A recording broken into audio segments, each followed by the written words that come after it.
எனக்கு மட்டும் அதிகாரம் கிடைத்தால் இந்த ஊருக்கே மிகப்பெரிய கொசுவலையை மூடி இருப்பேன். என்ன செய்வது, யார் செய்த தாமதம் அப்படின்னு சொல்லிட்டு திருவொற்றியூர் பகுதியில் என்ன பண்ணியிருக்காங்கன்னா, நம்முடைய சென்னையினுடைய சிங்கார சென்னை கிரட்டை சென்னை கார்பரேஷனுடைய உத்தரவின் அடிப்படையில், மேயர் பிரியாவுடைய உத்தரவின் அடிப்படையில், அவருடைய அப்பா சேகர்பாபுடைய உத்தரவின் அடிப்படையில் கொசு அதிகமாக இருக்குது அப்படின்றதுக்காக கழிவுநீர் ஓடக்கூடிய அந்த மூடிகளை திறந்து, பாதாள சாக்கடை மூடிகளை திறந்து அந்த மூடிக்கு கீழே கொசு வலைய வச்சு இதை பூரா மூடிட்டா கொசு வராது அப்படின்னு ஒருத்தன் ஐடியா பண்ணியிருக்கான் பாருங்க. உண்மையிலேயே அந்த ஐடியாவை நினைச்சு நான் வியக்கிறேன், நான் பாராட்டுறேன். இங்க இருந்தா கொசு உற்பத்தி ஆகுது. அப்ப கொசு உற்பத்தி ஆகிற இந்த இடத்தை தடுத்துட்டா கொசு வராது. அப்ப செம்பரம்பாக்கம் ஏரி சுத்தி நிறைய கொசு இருக்கு. இப்ப எப்படி மூடுறது?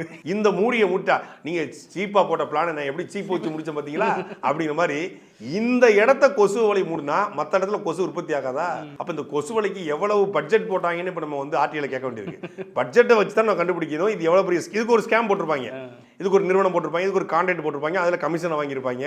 அப்போ இது முழுக்க என்னன்னா மக்களை ஏமாற்றக்கூடிய ஒரு திட்டமாக இருக்குது. இதை எந்த அதிகாரி போட்டாங்கன்னு முதல்ல கண்டுபிடிக்கிறாங்க.